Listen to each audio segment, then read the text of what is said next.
മികച്ച NABL accredited ലാബുകളുമായി സഹകരിച്ച് premium health ചെക്കപ്പുകൾ affordable നിരക്കിൽ ലഭ്യമാക്കുന്നു. കൂടാതെ ടെലിമെഡിസിൻ സൗകര്യവും. MHL smart labs. Kodungallur Sreekurumba Bhagavathi ക്ഷേത്രത്തിലെ ഒന്നാം താലപ്പൊലി നാളായ ഇന്ന് പുലർച്ചെ വിവിധ സമുദായക്കാരുടെ അനുഷ്ഠാനങ്ങളും പൂജകളും ക്ഷേത്ര സങ്കേതത്തിൽ നടന്നു.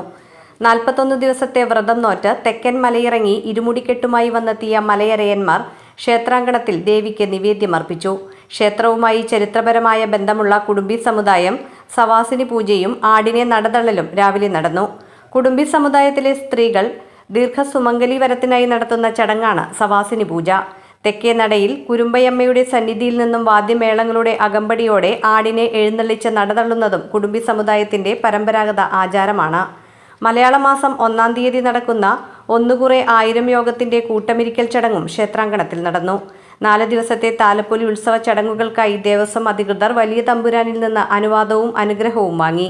ഉത്സവ നടത്തിപ്പിനായി കിഴക്കേ നടയിലെ കോട്ട കോവിലകത്തെത്തിയ തമ്പുരാൻ കെ കുഞ്ഞുണ്ണിരാജയ്ക്ക് Devaswom deputy commissioner Sunil Kartha, Devaswom assistant commissioner MR Mini, Devaswom manager K Vinod എന്നിവർ ചേർന്ന് കാഴ്ചക്കുല സമർപ്പിച്ചാണ് അനുവാദം വാങ്ങിയത്.